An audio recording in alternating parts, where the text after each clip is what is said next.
Asina nitukola kyonna tujje tubeerewo abantu bangi nnyo buli gombolola bagiwadde nte kijangatize n'abantu 50 inyama eddawa n'olwekyo mwenna mujje tubeerewo omukolo gulume nnyo ate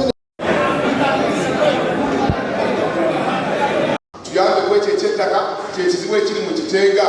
Land Office Emityana nzibi nnyo ne bampa akapapula negenda ku Land Office Emityana nenzirayo akapapula nenkajusa ne bansindika ate mu tawuni nengenda nsasula omusolo bwe namala okusasula omusolo negambudde mu revenue nagenda mu Centenary Bank nenzirayo ne receipts ze bampa bwe natuukayo waliwo emmeeza etuukibwako wano reception wasanga kani bwe nasangako nga bwebose basaba oziramu yali musajja ekitegeeza bwe tugenda emitiana ku ezo nsobola okumulaba kati bwanyamba tetujja okukola twagala abakozi bonna abatula ku reception n'abalala bekwekira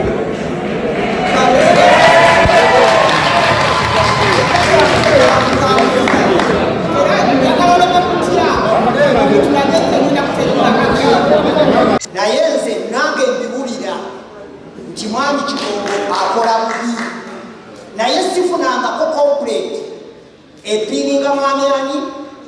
Kigongo era tusaba nti bwe wabaayo complete yonna epininga mwami Kigongo kubanga nze okugoba mwami Kigongo nina okufuna ebbaluwa eva wammwe ngitwalire kanso mbagambe nti okusinziira ku bbaluwa eno omusajja njagala mukole ki muntu ali omu akyasinza okutambula mu Bwende District mu nsonga z'ettaka omukulu oyo yayitibwa Mafumu nga bwayogeddwa muntu yenna oba weekasambye nabingoola ekizibu Mafumu ye muntu ajja awali public land n'agitwala n'atuuka n'okubagamba abantu abaliko nti lya mayiro naye nga lya public nga Kasaana tulina ebibiina ebitafuna amagoba ssente za PPL mu Kasaana kikyeŋŋamba nsaba gye mutuule